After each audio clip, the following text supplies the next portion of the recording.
We are proud to welcome Mr. Melvin Nelson to the fold. Thank you for being here, brother.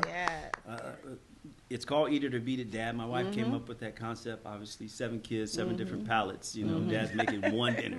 That's it. You eat it or go eat cereal. Go Pick a side. Pick a side. Makes soda better. Pick a side. But it's evolved. It's changed. You know, it was supposed to be a cookbook, but with the kids moving away from to college and so forth, I wanted to give them access to videos of Dad cooking. Makes sense.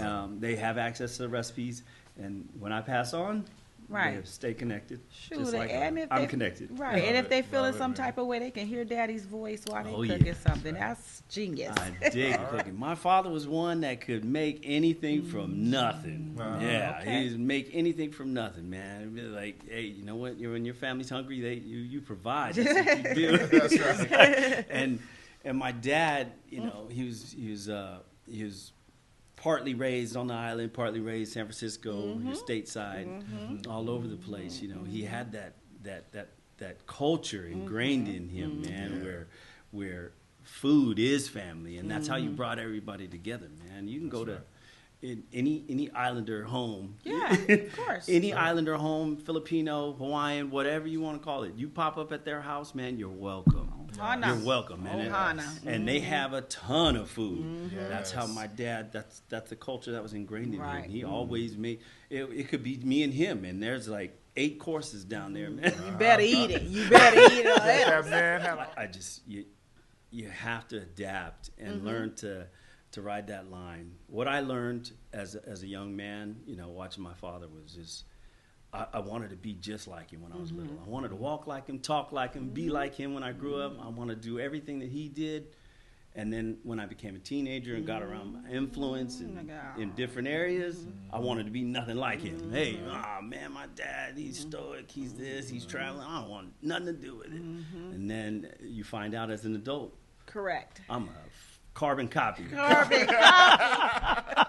Yeah, that's kind of where the passion for it came for me is watching him, and then obviously, like I said, you just become a carbon copy of your dad, and you do all the things that he did. Right.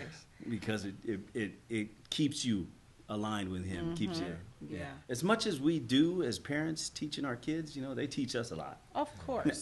They teach us a lot. My son, I was fortunate enough to have my son first. My son, he's my oldest. I said, man, my baby, I've got a son, I've got a man. I'm going to show him everything it takes to be a man. You know, I'm going to teach him tough love. And I did for you know, for all intents and purposes, I showed him that tough love. You know, hey, you know, men don't cry, men don't do this, men don't do that. You know, being very stoic like my father was. That's how he raised me. He didn't have any girls. So then my daughter came along, and I was like, man, something's missing here. Absolutely. I can't put my finger on it, but I know something's not right. I'll take this one. You take the girl, and we'll get it. But as they grew up, you find out and you learn so quickly that, you know, I can't show my daughter tough love like I show my son.